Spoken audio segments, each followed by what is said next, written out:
नमस्कार. श्री स्वामी समर्थ. तुम्हा सर्वांचं आपल्या चॅनलमध्ये मनापासून स्वागत. तुमच्या सर्व इच्छा अपेक्षा पूर्ण व्हाव्यात ही स्वामीचरणी प्रार्थना.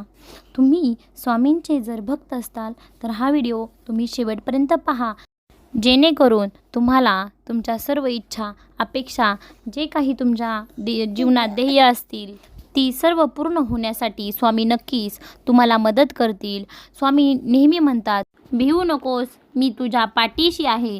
त्यामुळे तुम्ही स्वामी भक्त असताल तर स्वामींवर मनापासून विश्वास ठेवा. स्वामी कायम तुमच्यासोबतच राहतील.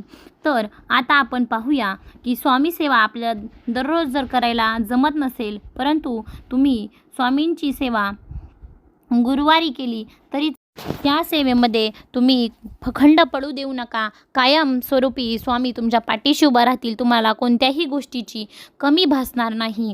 तुमच्या जीवनात जे काही ध्येय असेल ते तुम्हाला साध्य होईल. त्यामुळे तुम्ही दररोज सेवा नाही करू शकलात तरी काही हरकत नाही, परंतु तुम्ही गुरुवारी ही सेवा अवश्य करा. बघा, सकाळी तुम्ही लवकर उठा. सकाळी लवकर उठून स्नान करा, स्वच्छ वस्त्र परिधान करा आणि त्यानंतर मनशांतीसाठी तुम्ही स्वामींचे नामस्मरण करा किंवा तुम्ही सकाळी उठून थोडं मेडिटेशन केलं तरी चालेल.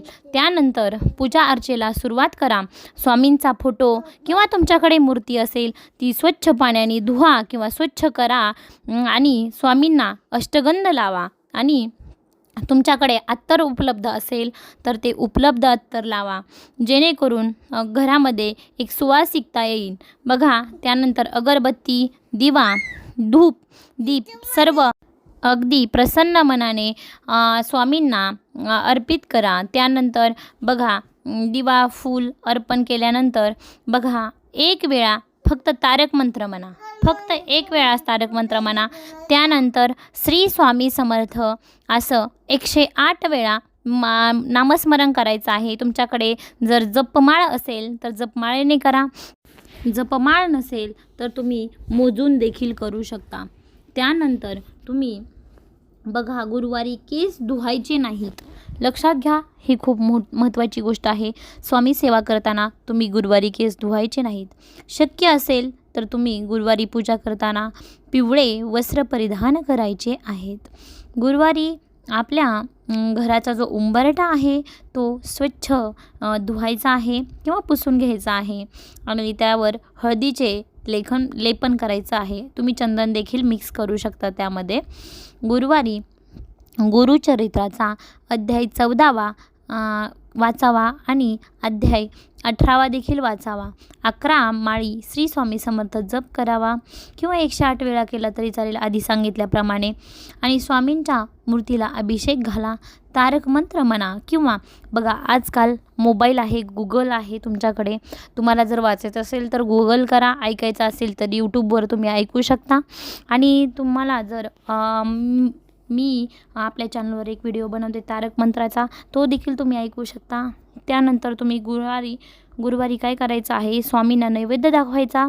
दररोज दाखवला तरी अतिउत्तम, नाही शक्य तर तुम्ही दर गुरुवारी दाखवू शकता.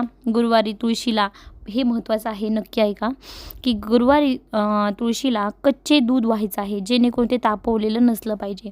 आणि सहस्र मंत्र म्हणा किंवा ऐका. तुम्हाला जर येत नसेल तर आजकाल काहीही अशक्य नाही. AIच्या दुनियेत आहोत आपण. तुम्ही गुगल करा, यूट्यूब करा आणि स्वामींचा तारक मंत्र ऐका, सहस्र मंत्र ऐका. तुम्हाला जे काही दिवसभरात करता येईल स्वामींबद्दल ते तुम्ही करू शकता.